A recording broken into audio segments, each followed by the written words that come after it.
of a curved road, outer edge of a curved road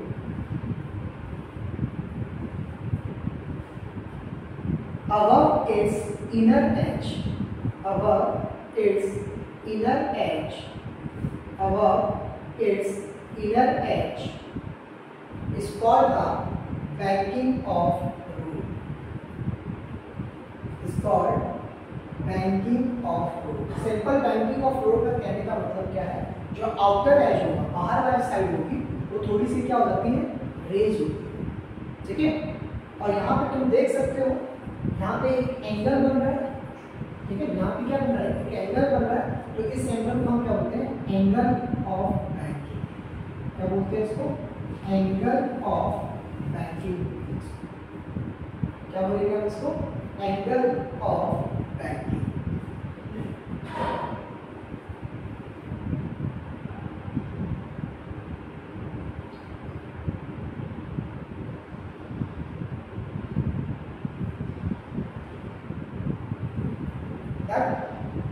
अब यहाँ पे हम क्या देखते हैं, सपोज करो एक कार या एक बाइक या कोई भी व्हीकल इस रोड पे मूव कर, तो काफी बार जस्ट एक पहिया शो कर रहा है, तो देखो इस पर कौन कौन से फोर्सेस लगेगा, ठीक है। तो एक इस पर फोर्स लग रहा होगा mg, एक फोर्स क्या लग रहा होगा, mg लग रहा होगा, जो भी अगर उसका मास m तो क्या लग रहा होगा, mg लग रहा होगा। अब देखो क्या है, ये सरफेस कुछ ऐसा है, ठीक है, तो सरफेस ऐसा है तो उसका परपेंडिकुलर जो होगा वो क्या कहलाता है, नॉर्मल रिएक्शन। वो क्या कहलाता है, नॉर्मल रिएक्शन। तो इस पे क्या लगेगा, तुम्हारा नॉर्मल रिएक्शन लगेगा, ठीक है। और क्या क्या लगेगा होगा, देखो अगर मैं टायर को ध्यान दूँ, अगर कोई टायर स्ट्रेट पाथ पर मूव करता है, स्ट्रेट पाथ पर मूव करता है, अगर उसे टर्न करना है तो तुम क्या देखते हो कि टायर बाहर की तरफ, मतलब टायर क्या हो रहा है, बाहर की तरफ मूव करना चाहता है। टायर कहाँ मूव करना चाहता है, बाहर की तरफ मूव करना चाहता है। अगर टायर बाहर की तरफ मूव करना चाहता है तो फ्रिक्शनल फोर्स क्या लग जाएगा, अंदर की तरफ लगेगा। फ्रिक्शनल फोर्स कहाँ लगेगा, अंदर की तरफ। तो इसका मतलब यहाँ पे फ्रिक्शनल फोर्स इस तरीके से लग रहा होगा, यहाँ पे क्या लग रहा होगा, फ्रिक्शनल फोर्स। ये सब सरफेस के पैरेलल तुम्हारा क्या लग रहा होगा, एक फ्रिक्शनल फोर्स लग रहा है। सरफेस के अगर मैं पैरेलल ड्रॉ करूँ तो वहाँ पे क्या लग रहा होगा, फ्रिक्शन, बिल्कुल सरफेस के पैरेलल। इसको नॉर्मल ड्रॉ करेंगे, ये सरफेस के नॉर्मल है, ध्यान दो, ये सरफेस की क्या है, नॉर्मल है, और ये सरफेस की क्या है, पैरेलल। थोड़ा सा ये क्या है, पैरेलल, ठीक है। तो यहाँ पे क्या लग रहा होगा, फ्रिक्शनल फोर्स, ठीक है।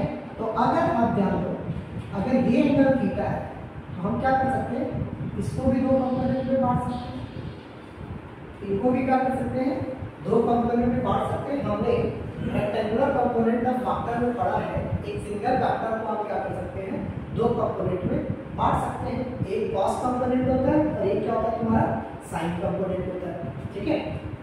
तो अगर ये एंगल थीटा है, ठीक है, तो ज्योमेट्री को देखें तो ये एंगल भी क्या रहेगा, थीटा रहेगा। तो अगर ये हमारा फोर्स है, फ्रिक्शनल फोर्स है, तो उसको हम क्या करेंगे, दो कंपोनेंट में बांटेंगे। तो ये वाला कंपोनेंट कौन सा हो जाएगा, एफ कॉस थीटा, और ये वाला कंपोनेंट, एक कंपोनेंट इधर आएगा वो क्या करेगा, एफ साइन थीटा। ध्यान दो, रेक्टेंगुलर कंपोनेंट दो बांटा है, ये फ्रिक्शनल फोर्स है, तो ये कॉस वाला कंपोनेंट हो गया, ये क्या हो गया, साइन वाला कंपोनेंट। और नॉर्मल रिएक्शन की बात करें तो देखो जरा ध्यान दो, ये दोनों आपस में 90 है, नॉर्मल रिएक्शन और फ्रिक्शनल फोर्स आपस में क्या है, 90 है। तो अगर ये थीटा है तो ये क्या बनेगा, 90 माइनस थीटा, तो ये क्या बनेगा, थीटा बनेगा। यानी ये एंगल में क्या बनने वाला है, थीटा बनेगा। तो अगर मैं इस नॉर्मल रिएक्शन को दो कंपोनेंट में बांटूंगा तो इधर क्या आएगा, आर साइन थीटा, इधर क्या आएगा, आर साइन थीटा, और इधर क्या आएगा, आर कॉस थीटा, इधर क्या आएगा, आर कॉस थीटा। समझे। तो यहाँ पे बेसिकली तीन फोर्सेस एक्ट हो रहे हैं। देखो, एक ग्रेविटेशनल फोर्स एक्ट हो रहा है, एक फ्रिक्शनल फोर्स एक्ट हो रहा है। तो फ्रिक्शनल फोर्स को हमने दो कंपोनेंट में बांटा है, एक कॉस कंपोनेंट हो गया, एक साइन कंपोनेंट। दूसरा क्या लग रहा था, नॉर्मल रिएक्शन। नॉर्मल रिएक्शन में भी हमने क्या किया, दो कंपोनेंट किए, एक आर साइन थीटा किया है और दूसरा क्या किया, आर कॉस थीटा। तो यहाँ पे तुम देख पा रहे होगे ये जो आर साइन थीटा है वो इस आर साइन थीटा और एफ साइन थीटा और एम जी का लाइन ऑफ एक्शन क्या है? सेम। लाइन ऑफ एक्शन क्या है? सेम है। तो हम यहाँ पे देख सकते हैं कि आर साइन थीटा जो होगा वो किसके इक्वल होगा? M G plus F sine theta के इक्वल होगा। किसके इक्वल होगा? M G plus F sine theta के इक्वल होगा। ठीक। अच्छा, अब ध्यान दो, ये वाला अगर मैं एक्स एक्सिस पे बात करूं तो एक्स एक्सिस पे कौन से दो फोर्स लग रहे हैं? तो एक लग रहा है आर कॉस थीटा और एक क्या लग रहा है? F cos theta. तो इसको क्या कर दो?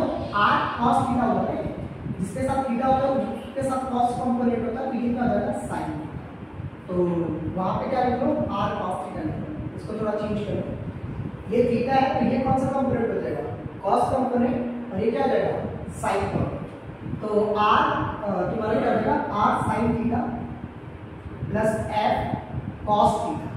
अच्छा, अब क्या इसके अपोजिट कोई फोर्स लग रहा है? नहीं, यानी ये क्या करेगा? Necessary centripetal force provide. क्या करेगा? नेसेसरी सेंट्रीपिटल, यानी कि जब तुम सर्कुलर पाथ को मूव करते हो तो क्या होता है? तुम थोड़ा सा टर्न लेते हो, तो उस टर्निंग में तुम्हें क्या किस चीज की जरूरत है? सेंट्रीफ्यूगल और सेंट्रीपिटल फोर्स की जरूरत है। तो ये वाला फोर्स जो होगा ये तुम्हें क्या प्रोवाइड करेगा? Centripetal force. तो ये किसके इक्वल हो जाएगा? mv²/r। किसके इक्वल हो जाएगा? mv²/r। तो ये हमारी दो इक्वेशन हो जाएगी। पहले फटाफट एक डायग्राम ड्रॉ करो, फिर हम इसको आगे सिंप्लीफाई करेंगे।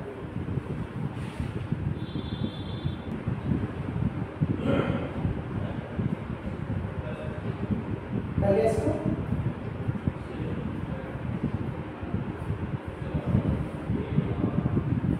ठीक है।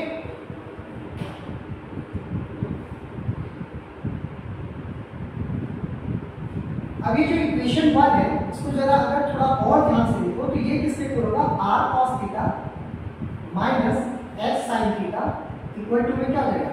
mg हो जाएगा। ये हो जाएगा। अब इन दोनों इक्वेशन को क्या करो? डिवाइड करो। इन दोनों इक्वेशन को क्या करो? डिवाइड। जब दोनों इक्वेशन को डिवाइड करोगे तो m से m क्या हो जाएगा? कैंसिल आउट हो जाएगा। m से m क्या हो जाएगा? कैंसिल आउट हो जाएगा। तो यहाँ पे तुम्हारा क्या होगा?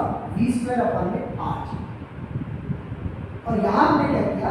जो r sin थीटा था और प्लस में f cos थीटा था, हमने इन सबको क्या किया है? cos थीटा से डिवाइड किया। क्या किया है? cos थीटा से डिवाइड किया। और फ्रिक्शनल फोर्स को हम चाहे तो क्या लिख सकते हैं? म्यू आर लिख सकते हैं। फ्रिक्शनल फोर्स हमें मालूम है, फ्रिक्शनल फोर्स किसके इक्वल होता है? Mu R.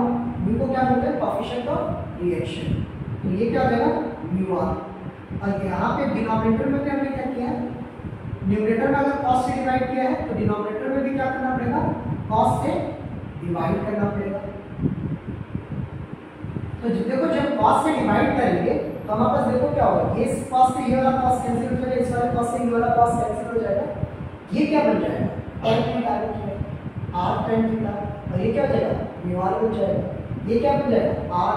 और r यहाँ से हम चाहे तो न्यूमरेटर से भी कॉमन ले सकते हैं और डिनोमिनेटर से भी कॉमन ले लेते हैं। तो हमने क्या किया?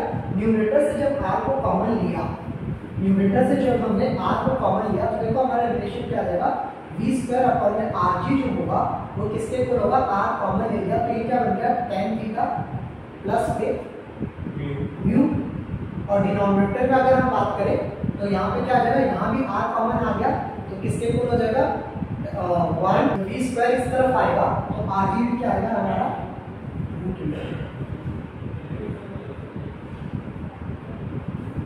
बड़ा प्रेस कर दो।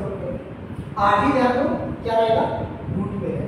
ठीक है, ये इधर गया तो ये स्क्वायर जब इस तरफ आएगा तो पूरा क्या आएगा? रूट में।